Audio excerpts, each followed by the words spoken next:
Hey guys, Professor Bill, Comic Book University, and Fantastic Four issue number 4. This was probably one of the best comics, one of my favorite one-shot comics I have ever read in my life.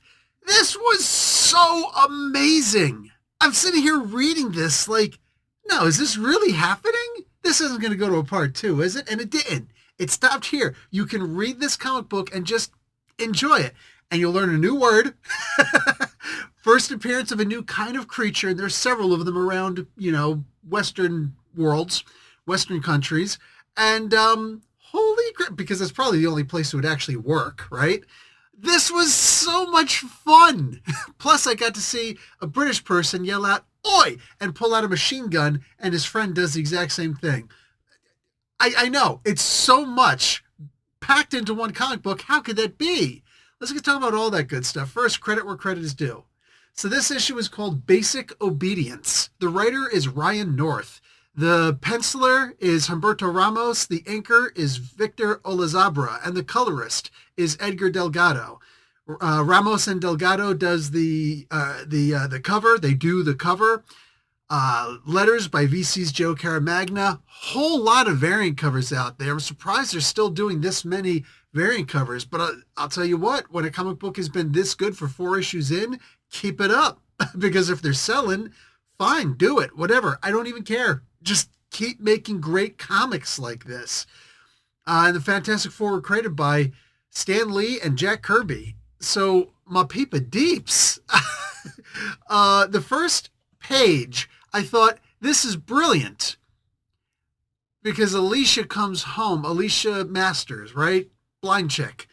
She comes home from whatever vacation or whatever she was on, and like a convention, art convention, sculptors, whatever, comes home, and Ben and all these kids, I don't know where all these kids came from. I don't think any of them are hers. I guess they're just like adopted kids, and they got a bunch of pets too. Okay, sure. Anyway, comes home, and here's this new dog that they found. They're all like, oh, hey, here's this new dog. Now, there's a whole lot of black ink used in here, covered by word balloons. Why? Because Alicia's blind. And they actually show us Alicia just being blind by not allowing any ink. Or anything but ink. I almost feel like I could go for an entire comic book like this.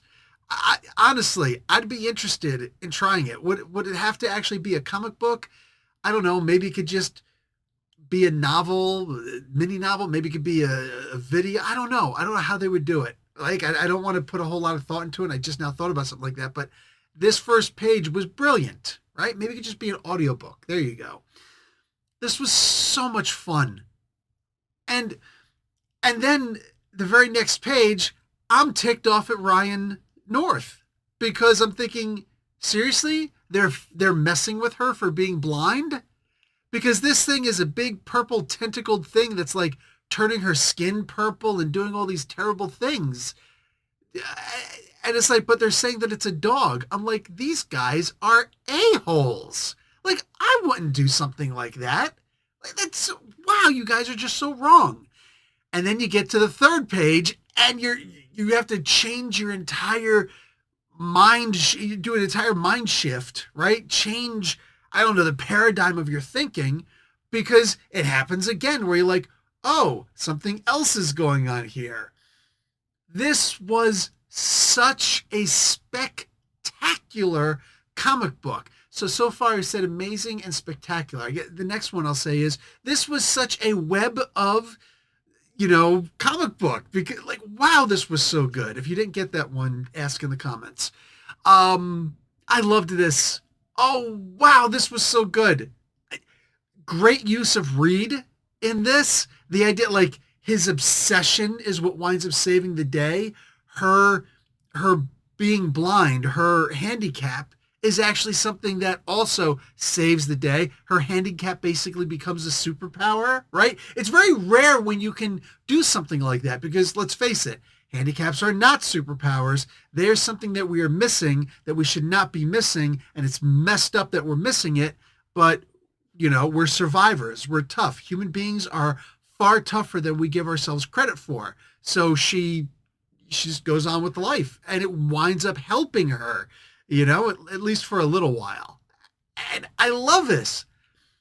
So much of this comic book is just fantastic. And again, you're going to learn a new word in here. I'd have to actually look for that word. Where was it? Let me click through and try and find this. Oh, come on. Why are we doing this? There we go. Pareidolia. Pareidolia. There we go. I'm just gonna leave it like that. Fantastic. Oh, it's a Fantastic Four comic book. So good. Ooh, is there a So Good like the So Good Defenders? Is there something like that around? Because I'd read that. I'd give any comic book a try, But man, I love this. I love this, and I was going to make a joke about how it says the world's greatest magazine on the front cover because, the world's greatest magazine. That's what the Fantastic Four has always been, right? This one actually does that for you.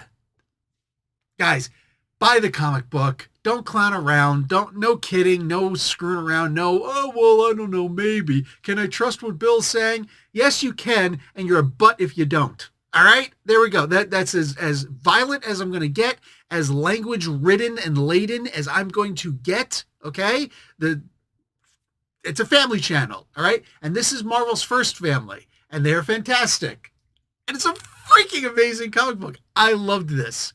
I love this. I don't care if I never see these monsters again. I'm happy if I do, but what a great use of Reed, especially in this comic. Well, honestly, Reed and Alicia. Incredible use of both of them. I'm going to need to see more of this kind of thing. If this is the kind of stuff that Ryan North is going to be continuing with this comic book, I don't care if you give me a whole series full of one-shots, of one-and-dones. I don't care what you do with this comic book.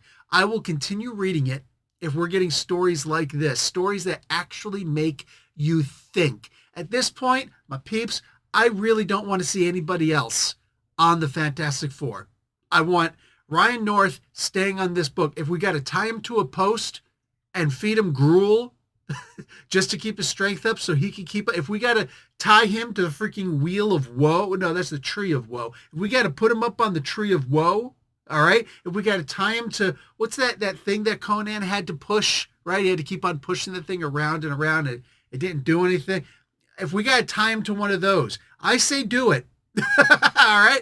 I'm okay with just a little bit of torture. Waterboard the guy a little. Just make sure that once a month he's putting out an amazing story like this.